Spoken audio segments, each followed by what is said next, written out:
इनकी चर्चाओं के संबंध में बहुत से प्रश्न मित्रों ने पूछे। एक मित्र ने पूछा है कि यदि आत्मा सब सुख दुख के पार है तो दूसरों की आत्माओं की शांति के लिए जो प्रार्थनाएं की जाती हैं उनका क्या उपयोग है? ये बहुत महत्वपूर्ण प्रश्न है और समझना उपयोगी होगा। पहली तो बात यह है कि आत्मा निश्चय ही सब सुख दुखों, सब शांतियों अशांतियों, सब राग द्वेषों, मूलतः सभी तरह के द्वंद्व और द्वैत के अतीत। न तो आत्मा अशांत होती है और न शांत, क्योंकि शांत वही हो सकता है जो अशांत हो सकता हो। मन ही शांत होता है, मन ही अशांत होता है। और ठीक से समझें तो मन का होना ही अशांति है, मन का न हो जाना शांति। लेकिन आत्मा अपने में न कभी शांत है, न कभी अशांत है, न सुख में है न दुख में। आत्मा एक तीसरी ही अवस्था में है जिसका नाम आनंद है। आनंद का अर्थ है जहां न दुख है न सुख है। आनंद का अर्थ सुख नहीं है। दुख भी एक तनाव है और सुख भी एक तनाव है। दुख में भी आदमी मर सकता है, सुख में भी आदमी मर सकता है। दुख में भी चिंता होती है, सुख भी चिंता बन जाता है। दुख भी एक उत्तेजना है, सुख भी एक उत्तेजना है। आत्मा उत्तेजना मुक्त है, वहां न सुख की उत्तेजना है न दुख की। ये हम जानते हैं कि दुख भी पीड़ित करता है। जैसे भारत जैसे देशों में जहां गरीबी है, भुखमरी है, भूख है, सब तरह के दुख हैं, वहां भी आदमी अत्यंत तनावग्रस्त है। अमेरिका जैसे मुल्क में जहां सब सुख है, सब सुविधाएं हैं, सब व्यवस्था है, धन है, संपत्ति है, संपन्नता है, एफ्लुएंस है, वहां भी आदमी तनावग्रस्त है। गरीब देश भी तनाव से भरे हैं, अमीर देश भी तनाव से भरे हैं। इसका मतलब क्या? इसका मतलब दुख भी एक तरह का तनाव है और सुख भी एक तरह का तनाव है। गरीब आदमी भी पीड़ित है और धनी आदमी भी। दोनों की पीड़ा अलग है। जैसे कोई आदमी भूख से पीड़ित हो सकता है, कोई आदमी ज्यादा खाना खा के पीड़ित हो सकता है। आत्मा न तो इस तनाव को मानती है न उस तनाव को। आत्मा तनाव मुक्त, टेंशन लेसनेस है, वहां कोई तनाव नहीं है। मैंने सुना है एक आदमी को 1 लाख रुपए की लाठी मिल गई थी। उसकी पत्नी को रेडियो पर समाचार मिला। वो घबरा गई कि काश उसके पति को खबर मिली कि 1 लाख रुपए मिल गए हैं इकट्ठे, तो इस सुख में प्राण भी निकल सकते हैं, क्योंकि उसके पति को 10 रुपए भी कभी इकट्ठे मिले हों इसका भी उसे पता नहीं था। वो डरी और पड़ोस में ही जिस चर्च में वो जाती थी उस चर्च के पादरी के पास गई, क्योंकि चर्च के पादरी से उसने सदा ही धन में कुछ भी सार नहीं है, ज्ञान की और शांति की बातें सुनी थी। उस पादरी के पास गई और उसने कहा, मैं मुश्किल में पड़ गई हूं, 1 लाख रुपए की लॉटरी मेरे पति के नाम खुली है, कहीं ऐसा न हो कि इतने सुख का आघात उनके लिए खतरनाक हो जाए। आप कुछ उपाय करें कि ये आघात न पड़े। पादरी ने कहा घबराओ मत, मैं आता हूं और मैं धीरे धीरे इस खबर को तुम्हारे पति पर प्रकट करूंगा। वो पादरी आया, उसने आके कहा सुना तुमने कुछ, तुम्हारे नाम 25,000 रुपए लॉटरी में मिले। सोचा उसने 25,000 का धक्का सह ले, फिर और 25,000 का बताऊं, फिर और 25,000 का। उस आदमी ने कहा 25,000, अगर 25,000 मुझे मिले तो 12,500 मैं तुम्हें देता हूं। पादरी वहीं गिरा और उसका हार्ट फेल हो गया।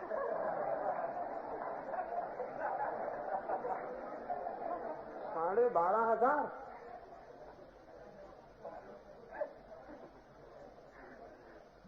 आघात लग गया सुख का। वो तो पादरी साधु सन्यासी दूसरों को समझाते हैं, इससे बड़ी सुविधा है। अगर मुसीबतें उन पे आ जाएं तब उन्हें पता चले कि जिनको वो समझा रहे हैं क्या समझा रहे हैं। सुख का भी एक आघात है, एक चोट है। दुख का भी एक आघात है, एक चोट है। और इसीलिए तो ऐसा होता है कि अगर दुख का आघात पड़ता ही रहे तो आदमी दुख के आघात के लिए भी राजी हो जाता है, आदी हो जाता है, हैबिचुअल हो जाता है। फिर दुख का आघात नहीं पड़ता है, फिर उतना तनाव सहने की उसकी क्षमता हो जाती है। इसलिए एक ही दुख में बहुत दिन रहने पर वो दुख दुख नहीं रह जाता। इससे उल्टा भी सच है, सुख का आघात पड़ता है पहली बार तो पता चलता है कि कुछ हुआ, फिर वही आघात रोज पड़ता रहे तो फिर पता चलना बंद हो जाता है। फिर आदमी सुख का भी आदी हो जाता है, फिर उसमें उसे सुख भी नहीं मिलता। निरंतर दुख में रहने वाले को दुख नहीं मिलता, निरंतर सुख में रहने वाले को सुख नहीं मिलता, क्योंकि तनाव की आदत हो जाए तो तनाव का जो दंश है, जो चोट है, वो विलीन हो जाता है। मैंने सुना है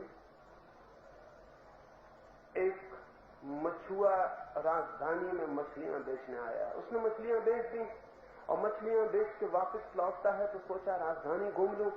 राजधानी घूमने गया तो उस गली में पहुंच गया जहां परफ्यूम की दुकानें थी, सुगंधियों की दुकानें थी। सारी दुनिया की सुगंधें उस राजधानी में बिकती थी। वो मछुआ तो एक ही तरह की सुगंध जानता था, मछली की, और किसी सुगंध को न जानता था न पहचानता था। मछली ही उसे सुगंधित मालूम पड़ती थी।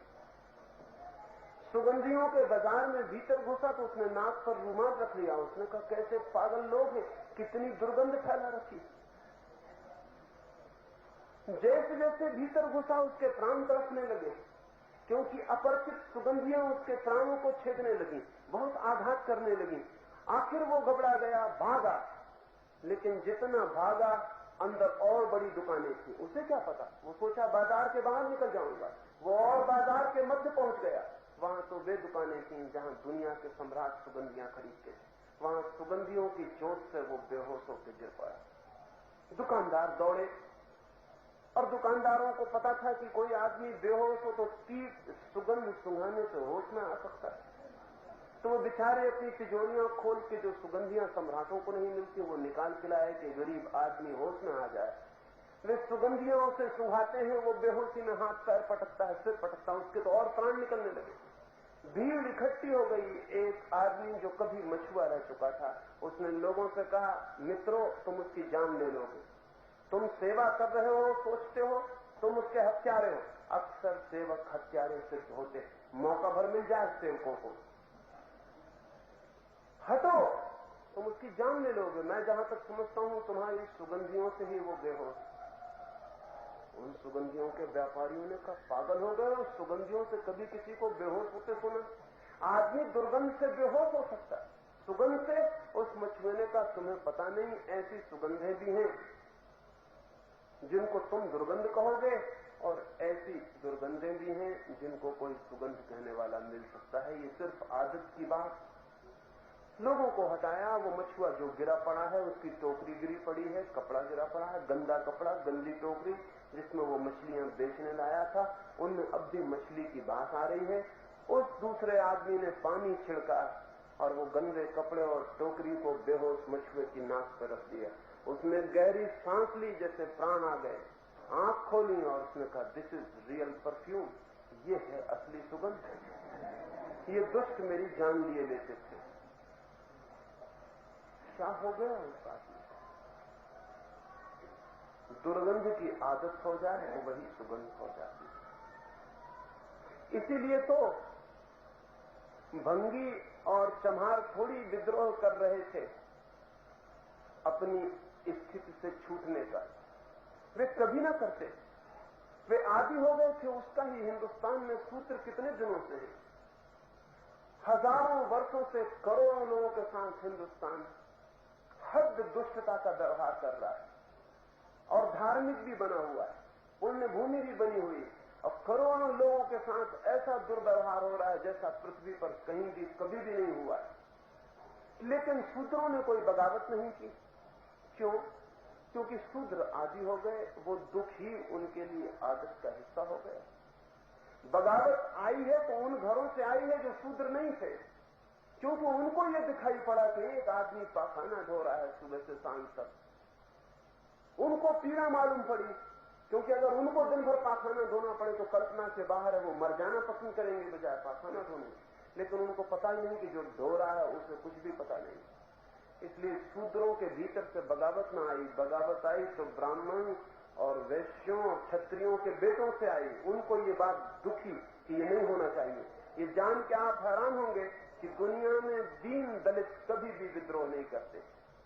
विद्रोह के सवाल नहीं उठता, वो उसी दुख के आदी हो जाते। हिंदुस्तान में इतनी गरीबी है, हमें कुछ भी नहीं सालता। अमेरिका से एक आदमी आता है और उसे देख के समझ में नहीं आता कि ये लोग चुप क्यों बैठे। इतनी गरीबी सही नहीं जा सकती। उसको दिखता है क्योंकि उसकी ये आदत नहीं है। आदत आदमी को कुछ भी करने के योग बना देती है।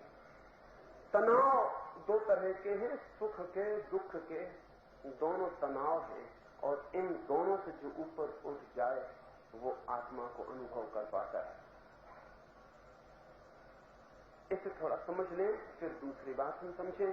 बुद्ध का एक गांव में आगमन हुआ और बुद्ध ने जब उस गांव में वे आए तो सारा गांव चकित होकर बुद्ध से पूछने लगा कि हमने सुना है हमारे गांव का राजकुमार भी दीक्षित होकर भिक्षु हो गया। गांव का जो राजकुमार था उसने दीक्षा ले ली। सारा गांव चकित है क्योंकि वो राजकुमार तो कभी महलों से नीचे नहीं उतरा, वो तो कभी मखमलों और कालीनों से नीचे नहीं चला। वो भिक्षु होकर भिक्षा पात्र लेकर गांव-गांव भीख मांगेगा, नंगे पैर चलेगा। ये तो कल्पना के बाहर है। बुद्ध से वे कहने लगे कि हमारे राजकुमार ने दीक्षा ली, ये तो बड़ा चमत्कार है। बुद्ध ने कहा कोई चमत्कार नहीं है। आदमी का मन जब एक चीज का आदी हो जाता है तो कभी कभी बदलने के लिए भी आतुर होता है। उसने सुख के तनाव बहुत देख लिए, अब वो दुख के तनाव देखने के लिए उत्सुक हुआ है। हो गई बात, वो अनुभव हो गया, वो दूसरे अनुभव भी लेना चाहता है। और मैं तुमसे कहता हूं कि जिस तरह वो सुख में अति पर था, एक्सट्रीम पर, उसी तरह वो दुख में भी अति पर चला जाएगा।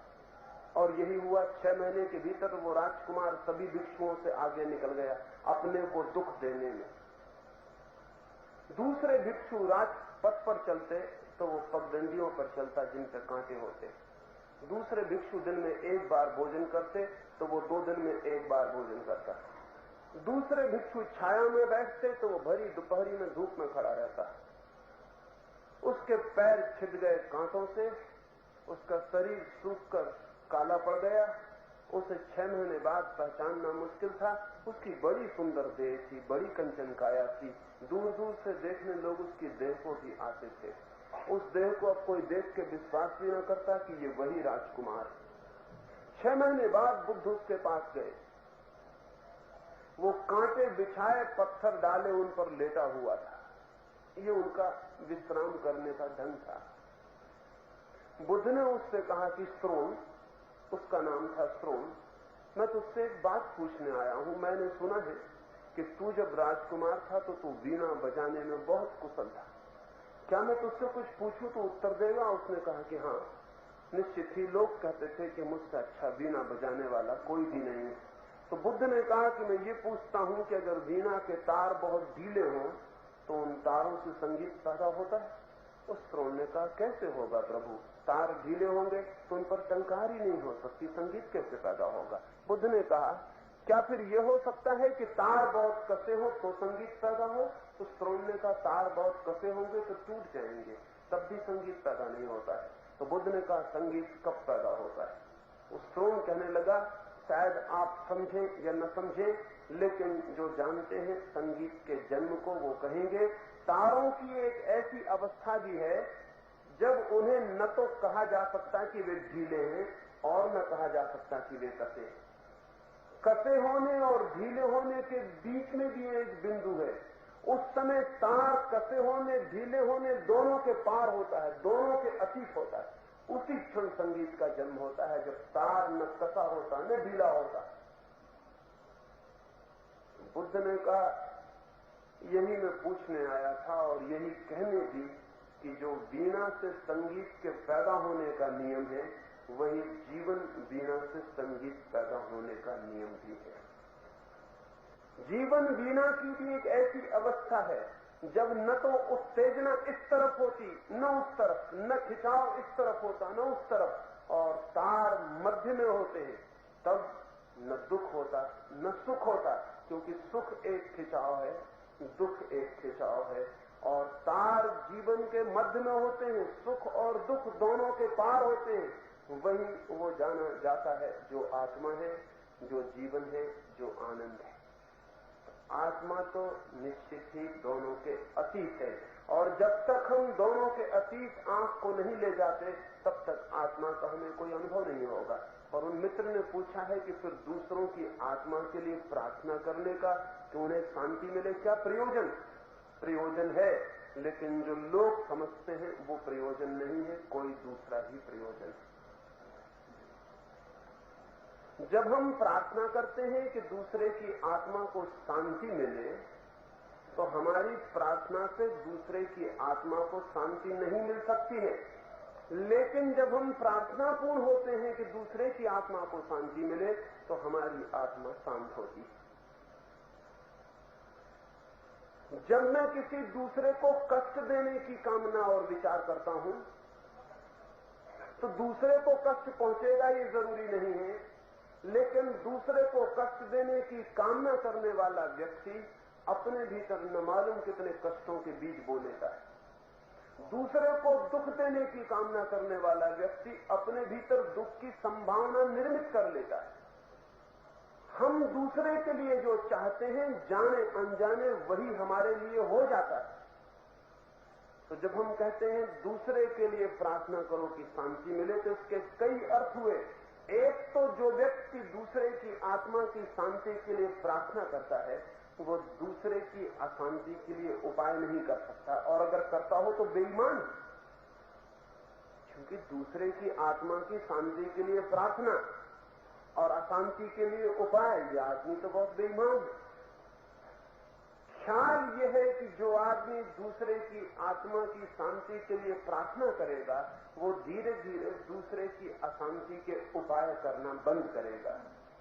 वो धीरे धीरे उसके भीतर दूसरे को दुखी देखने की कामना कम हो जाएगी। और ध्यान रहे, हम सबके भीतर दूसरे को दुखी देखने की कामना है, और दूसरे को सुखी देखने की कामना बिल्कुल नहीं है। जब आपके पड़ोस में एक बड़ा मकान बन जाता है तो आप भला उस मकान के मालिक को कहते हो कि बहुत अच्छा मकान बना, बड़ा सुंदर है, लेकिन भीतर कभी झांक के देखा है कि क्या होता है? भीतर ये होता है कि अच्छा कब ये मकान गिर जाए, भगवान कब इसे गिराए, इस दुष्ट ने ये क्या कर लिया। भीतर ये होता है। दूसरे के दुख में एक तरह की शांति मिलती है और दूसरे के सुख में एक तरह की अशांति मिलती है। हम जाने अनजाने दूसरे के दुख के लिए आतुर हैं। एक आदमी मर रहा था और उसने अपने बेटों को अपने पास बुलाया और उन बेटों से कहा कि मैं मर रहा हूं, मेरी आखिरी इच्छा पूरी करोगे? बड़े बेटे होशियार थे, वे चुपचाप बैठे रह गए। छोटा बेटा नासमझ था, उसने कहा आप कहिए मैं करूंगा। उसने उसे पास बुलाया और कहा कि मेरे सब बड़े बेटे नालायक हैं, देखो मरते आदमी की इच्छा पूरी नहीं करते, तुम बड़े अच्छे हो, तुमसे मैं कान में कहता हूं कि जब मैं मर जाऊं तो मेरे लाश के टुकड़े करके पड़ोसियों के घर में फेंक देना और पुलिस में रिपोर्ट कर देना। उस लड़के ने कहा लेकिन इसका मतलब क्या? उसने कहा बेटा तुझे पता नहीं, पड़ोसियों को दुख में देख के मुझे सदा शांति मिलती रही, और जब मेरी आत्मा स्वर्ग की तरफ जा रही होगी और पड़ोसी बंधे हुए हथकड़ियों में अदालत की तरफ जा रहे होंगे, तब मुझे बड़ी आनंद। अंतिम समय तो आनंद देने की व्यवस्था करते, मरते हुए बाप की तो आनंद की व्यवस्था करते। एक जर्मन कवि हुआ है हेनरिक हेन, उसने लिखा है कि मैंने एक रात सपना देखा कि भगवान मेरे सामने खड़े हैं और कहते हैं मैं तेरी कविताओं से बड़ा प्रसन्न हुआ, तू मांग ले, तुझे क्या वरदान मांगना है, तुझे कौन सी खुशी चाहिए मैं दूंगा, सब खुशी दूंगा जो तुझे चाहिए। हेनरिक हेन ने कहा बड़ा अद्भुत हुआ सपने में, क्योंकि जब भगवान ने कहा मांग ले तुझे जो खुशी चाहिए मैं दूंगा, तो मेरे मन में हुआ अपनी खुशी लेने में उतना मजा थोड़ी आएगा। मैंने भगवान से कहा मेरी खुशी की फिक्र छोड़िए, पड़ोसियों को क्या दुख दे सकते हैं उसका वरदान दीजिए। जाग के उसने कहा मैं बहुत घबरा गया कि मैंने सपने में ये क्या बात कही, लेकिन सपने में अक्सर सच्ची बातें निकल जाती हैं, जागते में तो आदमी झूठी बातें करता रहता है। सपने में बेटा बाप की गर्दन दबाता है, जागते में पैर छूता है। सपने में आदमी पड़ोसी की स्त्री को भगा के ले जाता है, जाग के कहता है सब मेरी मां बहनें। सपने में ज्यादा असली आदमी प्रकट होता है, वो जो भीतर है। हम सब दूसरे के दुख के लिए आतुर हैं, इसलिए दूसरे की शांति और आनंद के लिए प्रार्थना करने से दूसरे को शांति और आनंद मिल जाएगी ऐसा नहीं है, लेकिन हम निरंतर ऊंचे उठते चले जाएंगे, क्योंकि जिसने दूसरे की सुख की कामना की उसके जीवन से दूसरे के दुख के उपाय बंद हो गए। जिसने दूसरे की सुख की कामना की उसके जीवन में एक क्रांति हो गई। इससे बड़ी कोई भी क्रांति नहीं है कि मैं दूसरे के सुख में सुख अनुभव कर सकूं। दूसरे के दुख में भी दुख अनुभव करना बहुत आसान, दूसरे के सुख में सुख अनुभव करना बहुत कठिन, क्योंकि दूसरे के दुख में तो दुखी हो जाने में बहुत कठिनाई नहीं है, बल्कि एक तरह का रस आता है, एक तरह का मजा भी आता है। देखिए जब किसी के घर कोई मर जाए तो जो लोग इकट्ठे होते हैं सहानुभूति प्रकट करने, जरा उनका चेहरा देखें, उनकी बातें देखें, वो दुख की बातें करते हैं, आंसू भी गिराते हैं, लेकिन अगर उनका पूरा भाव देखें तो ऐसा लगता है वो बड़ा आनंद अनुभव कर रहे हैं। और अगर आप किसी के घर दुख मनाने जाएं, कोई का बाप मर गया और आप उसके घर जाके आंसू बहाने लगे और वो कहे क्या फिजूल की बातें कर रहे हो, क्या फायदा, जो मर गया वो मर गया, तो आप बड़े अतृप्त लौटेंगे। मैं एक घर में रहता था, उनके घर में जो गृहिणी थी उनका नियमित कार्य ये था कि किसी के घर कोई मरे तो वो दुख प्रकट करने जाए।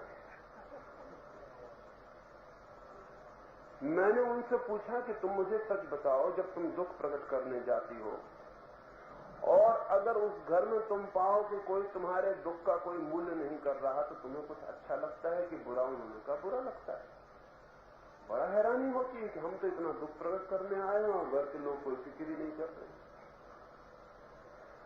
अगर आप भी कभी किसी के दुख में दुख प्रकट करने गए हो तो अपने भीतर झांकना कि उस दुख में भी तो कोई रस नहीं आ रहा। दो आदमी रास्ते पर लड़ रहे हैं और भीड़ इकट्ठी है, अदालत जाने वाले खड़े हो गए हैं, दफ्तर जाने वाले खड़े हो गए हैं, कॉलेज पढ़ने जाने वाले खड़े हो गए हैं, सब हजार काम छोड़ के खड़े हो गए। दो आदमी लड़ रहे हैं, उनको देख रहे हैं। आप क्या देख रहे हैं वहां? और कुछ लोग उन दोनों को कह भी रहे हैं कि भाई मत लड़ो, लेकिन भीतर उनके मन ये हो रहा है कि कहीं ऐसा ना हो कि ये ना ही लड़े, अन्यथा सब मजा करके हो जाए। और अगर कहीं आप लड़ाई देखने खड़े हो गए हैं और लड़ाई ऐसे ही छूट जाए ऊपर ऊपर, तो आप दुखी लौटते कि कुछ भी नहीं हुआ, बेकार तुम्हें खराब हुआ। हमारे चित्त के भीतर ऊपर से नहीं दिखाई पड़ती हैं ये सारी बातें, लेकिन हमारा चित्त ऐसा है पहले महायुद्ध में कोई 3.5 करोड़ आदमी मरे, और जब युद्ध चलता था तो एक अजीब घटना अनुभव हुई कि जितने दिन युद्ध चला उतने दिन यूरोप में बीमारियां कम हो गई, मानसिक रोग कम हो गए, हत्याएं कम हो गई, कम लोग पागल हुए, सब औसत नीचे गिर गया, डांके कम पड़े, आत्महत्याएं कम हुई। मनोवैज्ञानिक हैरान हो गए कि युद्ध से इन चीजों के कम होने का क्या संबंध? कुछ संबंध नहीं सूझा। युद्ध चलता रहे, जिसको आत्महत्या करनी है करनी चाहिए, जिसको हत्या करनी है हत्या करनी चाहिए, लेकिन सब अपराधों का औसत नीचे गिर गया। फिर दूसरे महायुद्ध में तो और भी औसत नीचे गिरा, कोई 7.5 करोड़ लोगों की हत्या हुई, और इतना औसत नीचे गिर गया कि मनोवैज्ञानिक एकदम सूझबूझ के बाहर हो गई ये बात कि ये क्यों होता है। फिर धीरे धीरे समझ में आया कि युद्ध के समय लोग इतने आनंदित हो जाते हैं, युद्ध में इतना रस आता है लोगों को, इतने लोगों की हत्याएं हो रही हो, जब तक कोई अपनी अलग से हत्या करने नहीं जाता, इतनी हत्याओं में ही रस ले लेता है और तृप्त हो जाता है। जहां इतना विनाश हो रहा हो वहां कोई छोटा मोटा विनाश क्यों करे, इसी विनाश में संयुक्त हो जाता है और तृप्त हो जाता है। जहां पूरा समाज ही पागल हो गया हो, होलसेल मैडनेस जहां हो, वहां कोई प्राइवेट मैडनेस की फिक्र क्यों करे? तो अपनी अपना पागलपन की कोई जरूरत नहीं है, सभी पागल हैं तो फिर ठीक है। आपने भी देखा होगा हिंदुस्तान चीन का झगड़ा चलता था या पाकिस्तान का, तो आपने देखा लोगों की चेहरे की रौनक बदल गई थी, आदमी के चेहरे पर चमक मालूम पड़ती थी जो कभी नहीं मालूम पड़ती हिंदुस्तान में। आदमी 5 बजे उठाता था ब्रह्म मुहूर्त में अखबार देखने को, रेडियो सुनने को कि क्या हो रहा है। जो आदमी 7 बजे तक कभी नहीं उठा, वो आदमी 5 बजे उठ के पूछने लगता था कि और क्या खबर। और हर आदमी में गति दिखाई पड़ती थी, चमक दिखाई पड़ती थी, कोई खुशी दिखाई पड़ती थी। हैरानी की बात है, युद्ध हो रहा हो, लोग कट रहे हो, मर रहे हो, आग लग रही हो, बम गिर रहे हो, और इतनी खुशी। हमारे भीतर वो जो सैडिस्ट बैठा हुआ है, वो जो दूसरे को दुख देने वाला बैठा हुआ, वो बड़ा तृप्त होता है, वो कहता बड़ा आनंद आ रहा है। हालांकि ऊपर से दूसरी बातें करता है, वो कहता है देशभक्ति, राष्ट्र, धर्म, फला ढिकान, ये सब बकवास है। भीतर असली मतलब दूसरा है। असली मतलब यह है कि हम दूसरे को दुख देना चाहते हैं और दुख देने में तृप्ति मिलती। तो वो जो प्रार्थना है दूसरे के मंगल के लिए, दूसरे की शांति के लिए, उससे दूसरे को शांति मिलेगी या नहीं मिलेगी ये महत्वपूर्ण नहीं है। महत्वपूर्ण है कि वो प्रार्थना करने में, वो भाव करने में हम रूपांतरित होते हैं, और वो जो हमारे भीतर दूसरे को दुख देने वाला बैठा है वो विसर्जित होता है। वही मूल्यवान है, ये अर्थ मूल्यवान है।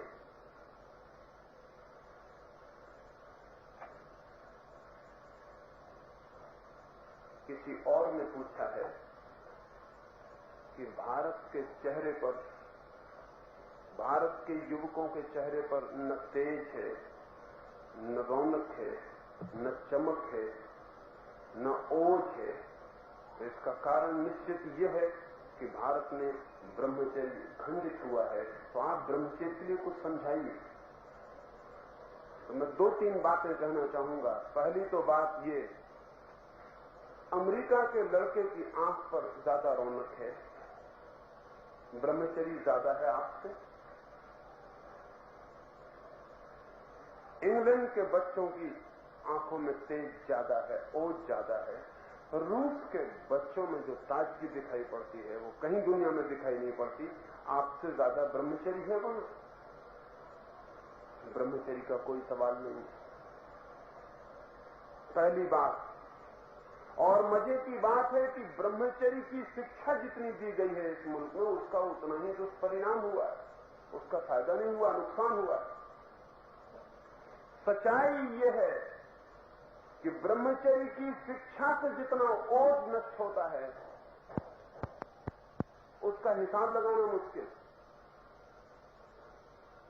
लेकिन इस देश में हजारों साल से हम गलत तरह की बातें कर रहे हैं, अवैज्ञानिक बातें कर रहे हैं, अस्वाभाविक बातें कर रहे हैं, और उन पर निर्भर होना चाहते हैं। न खाने को है लोगों के पास, न पीने को, और लोग शिक्षा देना चाहते हैं कि ब्रह्मचर्य नहीं है इसलिए ओज नहीं है, चमक नहीं है। आदमी भूखे मर रहे हैं, सारा देश भूखा मर रहा, कहां से ओज होगी, कहां से चमक होगी? असली मुद्दे नहीं पकड़ेंगे। इस मुल्क में बहुत अजीब हालत है। इस मुल्क के साधु सन्यासी जितनी बेईमानी की बातें करते हैं उतना कोई भी नहीं करता। असली बात यह है कि देश भूखा मर रहा है, नसों में खून नहीं है, खाने को भोजन नहीं है, दूध नहीं है, पानी नहीं है, कुछ भी नहीं है, और बातें होशियार लोग करेंगे कि ब्रह्मचर्य गड़बड़ हो गया, इसलिए लोगों का ओझ चला गया। ब्रह्मचर्य की शिक्षा दो। ब्रह्मचर्य की शिक्षा रोटी नहीं बन सकती, और न ब्रह्मचर्य की शिक्षा दूध बन सकती, और न ब्रह्मचर्य की शिक्षा भोजन बन सकती।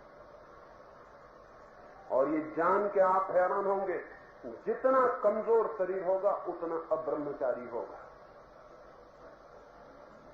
जितना अस्वस्थ शरीर होगा उतना कामुक, उतना सेक्सुअल होगा, जितना स्वस्थ शरीर होगा उतनी कामुकता कम होती।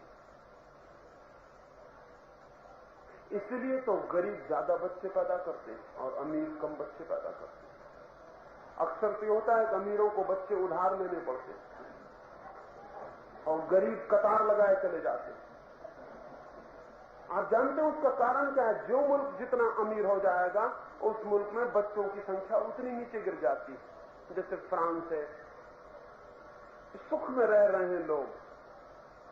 सुखी लोग बहुत कामुक नहीं होते, दुखी लोग बहुत कामुक हो जाते। क्यों? क्योंकि दुखी आदमी को कामुकता एकमात्र सुख रह जाती है, वही एकमात्र रस रह जाता है। अमीर आदमी वीणा भी सुन लेता है, अमीर आदमी संगीत भी सुन लेता है, अमीर आदमी तैर भी लेता है, अमीर आदमी जंगल में घूम भी आता है, हिल स्टेशन पे भी हो आता है। गरीब आदमी के लिए न कोई हिल स्टेशन है, न कोई वीणा है, न कोई संगीत है, न कोई काव्य है, न कोई साहित्य है, न कोई धर्म है। गरीब आदमी का तो सब कुछ उसका सेक्स है, बस वही उसका हिल स्टेशन है, वही उसकी वीणा है, वही उसका सुख है। वो दिन भर कुटा पिटा लौटता है, थका मांदा लौटता है, उसके लिए एक ही विश्राम है, सेक्स, और कोई विश्राम नहीं। वो बच्चे पैदा करता चला जाता है, और जितना शरीर भीतर उत्तेजित होता है, और ध्यान रहे अस्वस्थ शरीर उत्तेजित होता है, तनाव से भरा होता है, उतना उत्तेजना को निकालने के लिए जो रिलीज है वो सेक्स असल में उत्तेजित शरीर की चेष्टा है। शरीर उत्तेजित है, उत्तप्त है, तो शरीर कुछ अपनी ऊर्जा को बाहर फेंक देता है ताकि वो शांत हो जाए, शिथिल हो जाए। जितना शरीर स्वस्थ है, विश्राम में है, आनंद में है, शांत है, उतना ही सेक्स की जरूरत कम पड़ती है। गरीब कौम कभी भी सेक्स से मुक्त नहीं हो सकती। लेकिन साधु सन्यासी समझाते हैं कि ब्रह्मचर्य की कमी हो गई, इसलिए ये सब गड़बड़ हो रही है। ब्रह्मचर्य की कमी नहीं हो गई। और दूसरी बात भी ध्यान रखना, ब्रह्मचर्य की शिक्षा अगर दमन बन जाए तो फायदा कम पहुंचाती है, नुकसान ज्यादा पहुंचाती है। सप्रेशन अगर बन जाए, और हिंदुस्तान में ब्रह्मचर्य की शिक्षा का क्या मतलब? हिंदुस्तान में ब्रह्मचर्य की शिक्षा का मतलब स्त्री पुरुष को दूर दूर रखो, और स्त्री पुरुष जितने जितने दूर दूर होंगे, स्त्री पुरुष उतने ही एक दूसरे के बाबत ज्यादा चिंतन करते हैं। जितने निकट हो उतना कम चिंतन होता है, और जितना ज्यादा चिंतन हो उतनी कामुकता बढ़ती है, जितनी कामुकता हो उतना ब्रह्मचर्य असंभव हो जाता है। मेरे एक मित्र दिल्ली के डॉक्टर थे, इंग्लैंड गए हुए थे एक मेडिकल कॉन्फ्रेंस में भाग लेने। 500 डॉक्टर सारी दुनिया से इकट्ठे थे, और हाइड पार्क में उनकी बैठक चल रही थी। कुछ खाना पीना, भोजन, कुछ मिलना जुलना। मेरे मित्र सरदार हैं पंजाब के, वो भी वहां हैं। ठीक जहां ये 500 डॉक्टर खाना पीना गपशप कर रहे हैं, एक दूसरे से मिल रहे हैं, वहीं पास की एक बेंच पर एक युवक और युवती एक दूसरे के गले लगे किसी दूसरे लोक में खो गए। डॉक्टर तो बेचैन है, दूसरों से बातें करते हैं, लेकिन इनकी नजर वहीं लगी हुई है और दिल ये हो रहा है कि कोई पुलिस वाला आके इनको पकड़ के क्यों नहीं ले जाता। ये क्या अशिष्टता हो रही, हमारे देश में ऐसा कभी नहीं हो सकता। ये क्या हो रहा है, ये कैसी संस्कृति है, कैसी असभ्यता है। बार बार देख रहे हैं वहीं, दिल अब और कहीं नहीं लगता है उनका, अब दिल पूरा वहीं लगा हुआ है। पड़ोस का एक ऑस्ट्रेलियन डॉक्टर है, उसने कंधे पर हाथ रखा और कहा, महानुभाव बार बार वहां मत देखिए, नहीं पुलिस वाला आके आपको ले जाए। उन्होंने कहा क्या कहते हैं? उस आदमी ने कहा वो उन दोनों की बात है, उसमें तीसरे का कोई संबंध नहीं। आप बार बार देखते हैं, ये आपके भीतर का रुग्ण चित्त का सबूत। आप बार बार वहां क्यों देखते हैं? ये मेरे मित्र डॉक्टर कहने लगे, लेकिन ये अशिष्टता है, जहां 500 लोग मौजूद हैं वहां 2 लोग गले मिले बैठे हुए हैं, अशिष्टता है। लेकिन उसने कहा 500 में से किसने देखा है सिवाय आपको छोड़ के? कौन फिक्र कर रहा है? और वो दोनों जानते हैं कि यहाँ 500 शिक्षित डॉक्टर इकट्ठे होने वाले हैं, उनसे अभद्रता की उन्हें कोई आशा नहीं, इसलिए वो शांति से बैठे हुए। यहां अकेले बैठे हों या 500 मौजूद हो, कोई फर्क नहीं पड़ रहा है। लेकिन आप क्यों परेशान हैं? वो डॉक्टर मित्र मेरे बोले लौट कर कि मैं बहुत घबरा गया, और जब मैंने भीतर खोज की तो मैंने पाया बात सच थी, मेरे ही भीतर का कोई रोग मुझे वहां दिखाई पड़ रहा था। मैंने कहा मुझे क्या प्रयोजन था? जिस मुल्क में स्त्रियों को पुरुषों को दूर दूर रखा जाएगा वहां ये उपद्रव होगा। वहां लोग गीता की किताब पढ़ेंगे और अंदर कोक शास्त्र रख के पढ़ेंगे, अंदर गंदी किताब रखेंगे, ऊपर गीता होगी, कवर गीता का होगा। जहां स्त्री पुरुष को बहुत दूर रखा जाएगा, दमन सिखाया जाएगा, वहां इस तरह के उपद्रव होने शुरू होंगे। अभी मैंने परसों अखबार में पढ़ा कि सिडनी शहर में, जहां की आबादी 20 लाख होगी, एक यूरोपियन अभिनेत्री को बुलाया नग्न प्रदर्शन के लिए, इस आशा से कि नग्न प्रदर्शन देखने बहुत लोग इकट्ठे होंगे, लेकिन 20 लाख की आबादी में थिएटर में केवल 2 आदमी देखने आए। 2 आदमी, नंगी औरत को, और उस नंगी औरत को ठंड लग गई, नंगे होने की वजह से सर्दी ज्यादा, और वो बहुत नाराज हुई कि कैसी बस्ती है। हिंदुस्तान में अगर एक नंगी औरत को हम खड़ा कर दें उदयपुर में, तो कितने लोग देखने आएंगे? 2 आदमी, सब आ जाएंगे। हाँ, फर्क होगा, जो जरा हिम्मतवर है सामने के दरवाजे से आएंगे, साधु सन्यासी महंत इत्यादि नेतागण पीछे के दरवाजे से आएंगे, लेकिन आएंगे सब, कोई चूक नहीं। ये भी हो सकता है कि कोई ये कहता हुआ है कि मैं अध्ययन करने जा रहा हूं कि कौन कौन वहां जाता है, ये भी हो सकता है। मैं तो सिर्फ ऑब्जर्वेशन करने जा रहा हूं कि कौन कौन वहां जाता है, ये भी हो सकता है। इस देश में ये दुर्भाग्य कैसे फलित हो गया है? ये देश में दुर्भाग्य इसलिए फलित हो गया है कि हमने ब्रह्मचर्य को जबरदस्ती थोपने की कोशिश की, सहज विकास नहीं। ब्रह्मचर्य का सहज विकास और बात है, और ब्रह्मचर्य का अगर सहज विकास करना हो तो सेक्स की पूरी शिक्षा दी जानी जरूरी है, ब्रह्मचर्य की नहीं। सेक्स की पूरी शिक्षा एक एक बच्चे को, एक एक बच्ची को दी जानी जरूरी है, ताकि प्रत्येक बच्चा जान सके सेक्स क्या है। और लड़के और लड़कियों को इतने पास रखने की जरूरत है कि लड़के और लड़कियों में ऐसा भावना पैदा हो जाए कि 2 जाति के अलग अलग तरह के जानवर हैं, ये एक ही जानवर नहीं है, एक ही जाति के नहीं। यहां 1000 आदमी बैठे हो और एक स्त्री आ जाए तो 1000 आदमी फौरन कॉन्शियस हो जाते हैं, चेतन हो जाते हैं कि स्त्री आ रही। ये नहीं होना चाहिए। स्त्रियां अलग बैठती हैं, पुरुष अलग बैठते हैं, बीच में फासला छोड़ते हैं, क्या पागलपन। ये पूरे वक्त स्त्री पुरुष का बोध क्यों है? ये इतनी दीवार क्यों है? इन्हें निकट होना चाहिए, इन्हें पास होना चाहिए। बच्चे साथ खेलें, साथ बड़े हों, एक दूसरे को जाने पहचाने, तो इतना पागलपन नहीं होगा। आज क्या हालत है? एक लड़की का आज बाजार से निकलना मुश्किल, एक लड़की का कॉलेज जाना मुश्किल। असंभव है कि वो निकले और 2-4 गालियां उसे रास्ते में देने वाले न मिल जाएं, 2-4 धक्के देने वाले मिले, कोई कंकड़ न मारे, कोई चिमनी गाना न फेंके, कुछ न कुछ होगा रास्ते में। क्यों? ये ऋषि मुनियों की संतान बड़ी अद्भुत व्यवहार कर रही, लेकिन कारण है, और कारण ऋषि मुनियों की शिक्षा ही है। वो जो निरंतर हम स्त्री पुरुष को दुश्मन बना रहे हैं, उससे ये नुकसान पैदा हो रहा है। जिस चीज का जितना निषेध किया जाएगा वो उतनी आकर्षण बन जाती है, जिस चीज का जितना इनकार किया जाएगा वो उतना बुलावा बन जाती है। जिस चीज को आप कहेंगे कि इसकी बात नहीं होनी चाहिए, उसकी उतनी ही बात होगी, छुप छुप के होगी। जिस बात को आप रोकना चाहेंगे, लोगों के मन में आकर्षण, जिज्ञासा पैदा होगी, क्या बात है। स्वस्थ नहीं रह जाता चित्त, के अस्वस्थ हो जाता है। आप देखें, स्त्री अगर एक सड़क से निकलती हो घूंघट डाल के, तो जितने लोग उसमें आकर्षित होंगे, उतनी बिना घूंघट वाली स्त्री में आकर्षित नहीं होंगे। अगर एक घूंघट वाली स्त्री जा रही है तो हर आदमी ये चाहेगा कि देख ले घूंघट के भीतर क्या है। बिना घूंघट की स्त्री को देखने का क्या है, दिख जाती, बात समाप्त हो जाती।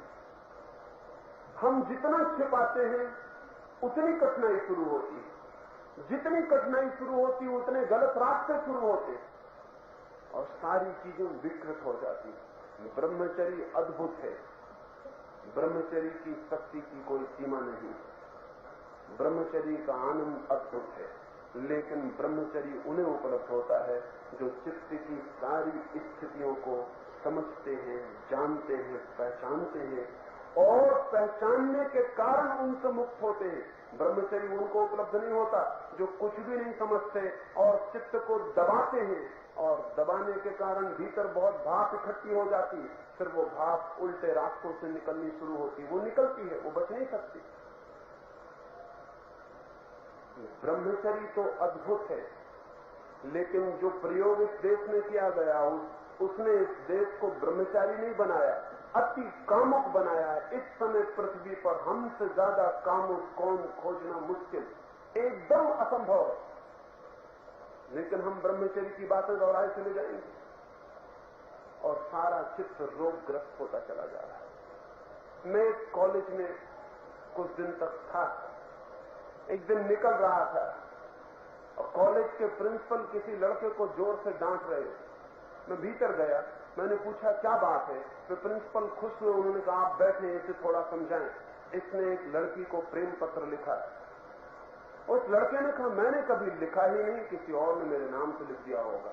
प्रिंसिपल ने कहा झूठ बोल रहे हो तुम, ये पत्र तुमने लिखा है, पहले और भी रिपोर्ट आ चुकी है, तुमने पत्थर भी किन लड़कियों को मारा है, वो भी सब पता है। हर लड़की को अपनी मां बहन समझना चाहिए। वो लड़का बोला मैं तो समझता ही हूं, आप कैसी बातें कर रहे हैं, मैंने कभी इससे अन्यथा कुछ समझा ही नहीं, हर लड़की को मां बहन समझता ही हूं। जितना वो इनकार करने लगा उतना प्रिंसिपल उस पर चिल्लाने लगे। मैंने उनसे कहा 1 मिनट रुक जाइए।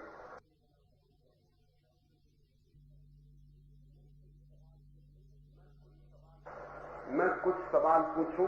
प्रिंसिपल ने कहा खुशी से, वो समझे कि मैं लड़के से पूछने को। मैंने कहा लड़के से नहीं, कुछ आपसे मुझे पूछना है। आपकी उम्र कितनी है? उनकी उम्र 52 वर्ष। मैंने पूछा आप छाती पर हाथ रख के ये बात कह सकते हैं कि हर लड़की को आप मां बहन समझने की हालत में आ गए? अगर आ गए हो तो फिर इस लड़के से कुछ कहने का हक, अगर ना आ गए हो तो बात भी करने के हकदार आप नहीं। उन्होंने उस लड़के से कहा तुम बाहर जाओ। मैंने कहा वो बाहर नहीं जाएगा, उसके सामने ही ये बात होगी। और मैंने उस लड़के को कहा पागल है तू, अगर तू ठीक कह रहा है कि तू सब लड़कियों को मां बहन समझता है तो चिंता की बात है, तू रुग्ण है, बीमार है, कुछ गड़बड़ है। और अगर तूने प्रेम पत्र लिखा है तो कुछ बुरा नहीं किया। अगर 20 और 24 वर्ष के लड़के और लड़कियां प्रेम करना बंद कर देंगे उस दिन ये दुनिया नरक हो जाएगी। प्रेम करना चाहिए, लेकिन प्रेम पत्र में तूने गाली लिखी है, ये बेवकूफी की बात। प्रेम पत्रों में कहीं गालियां लिखनी पड़ती?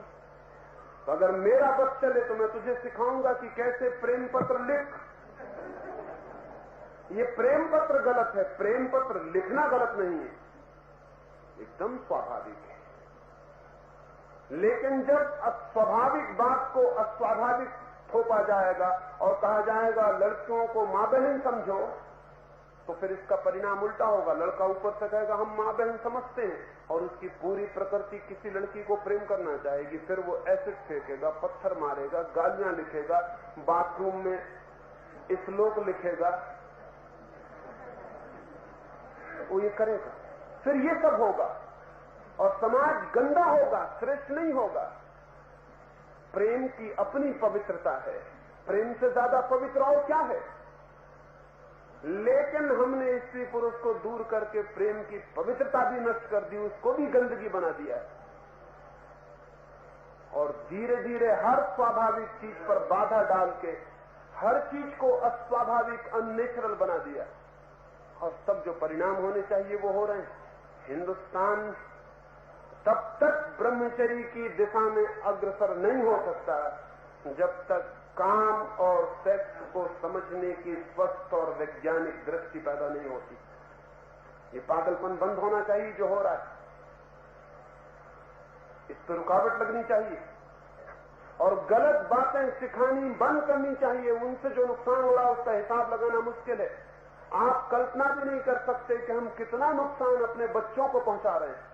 सारे दुनिया के चिकित्सक कहते हैं कि सेक्स मैच्योरिटी के बाद 14 या 15 साल के बाद बच्चे की लड़के की उत्सुकता लड़की में, लड़की की उत्सुकता लड़के में होनी स्वाभाविक, अगर ना हो तो खतरा है, बिल्कुल स्वाभाविक है। अब इस उत्सुकता को हम कितने अच्छे सुसंस्कृत मार्ग पर ले जाएं ये हमारे हाथ में है, और जितने सुसंस्कृत मार्ग पर हम ले जाएंगे उतना ही इस बच्चे को जीवन में वीर की ऊर्जा को संभालने में, शक्ति को संचित करने में, ब्रह्मचर्य की दिशा में बढ़ने में सहारा मिलेगा।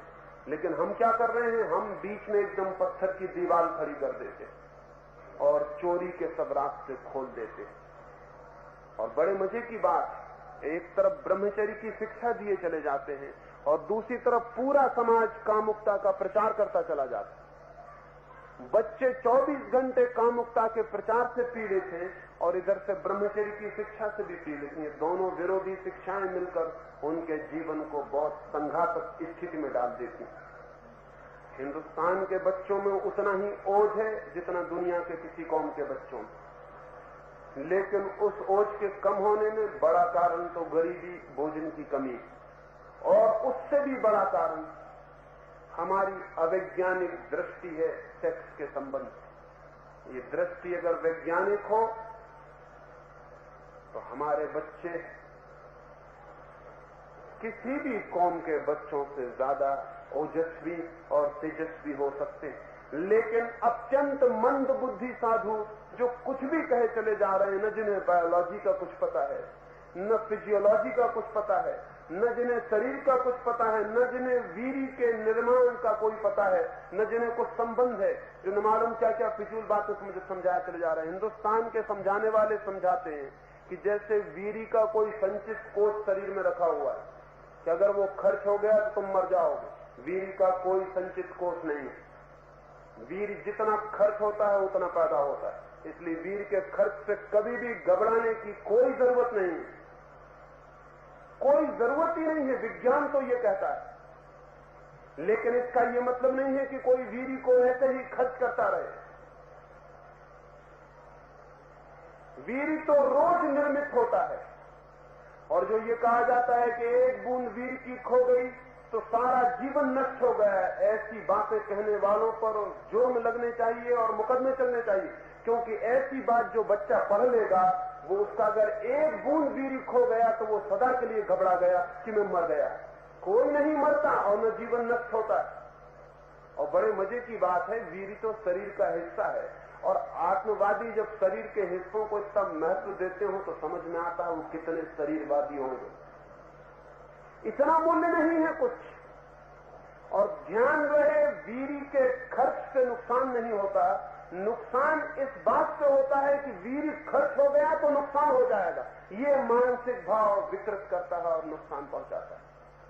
इसका ये मतलब नहीं है कि मैं कहता हूं कि कोई पागलों की तरह वीर के खर्च करने में लग जाए। जो बहुत गहरे जानने वाले हैं वो तो ये कहते हैं प्रकृति ने ऐसी व्यवस्था की है कि आप ज्यादा वीर खर्च कर ही नहीं सकते। प्रकृति की पूरी ऑटोमेटिक व्यवस्था है शरीर पर, आप ज्यादा खर्च कर ही नहीं सकते हैं। लेकिन आप चाहें तो बिल्कुल खर्च न करें, ये हो सकता है। ये दोनों बातों को समझ लें। आप ज्यादा खर्च नहीं कर सकते, आपके खर्च करने पर सीमा है। उस सीमा से ज्यादा कोई खर्च कर नहीं सकता, क्योंकि शरीर इंकार कर देता है। ऑटोमेटिक है, शरीर फौरन इंकार कर देता है।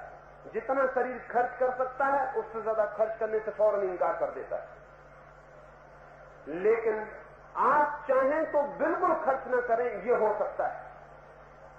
बिल्कुल खर्च न करें ये दो तरह से हो सकता है। या तो जबरदस्ती वाला आदमी पागल हो जाएगा, जैसे केतली के भीतर भाप बंद कर दो, दरवाजे सब बंद कर दो केतली के, और केतली फूट जाए, ये होगा। जबरदस्ती जो रोकेगा वो विक्षिप्त हो जाएगा। दुनिया में 100 पागलों में से 80 पागल सेक्स के कारण होते हैं।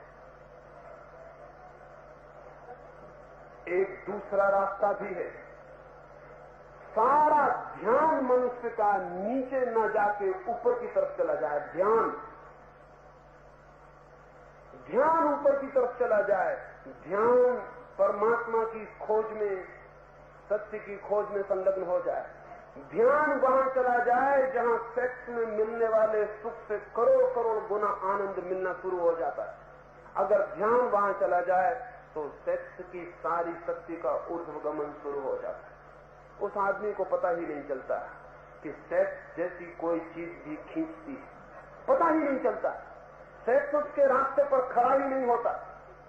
अगर आपका ध्यान, जैसे एक बच्चा कंकड़ पत्थर बीन रहा है, खेल रहा है, और कोई उस बच्चे को खबर दे दे कि पास में हीरे जवाहरातों की खदान है, और वो बच्चा भाग के वहां जाए और हीरे जवाहरात मिल जाएं, क्या उस बच्चे का ध्यान अब कंकड़ पत्थरों की तरफ जाएगा?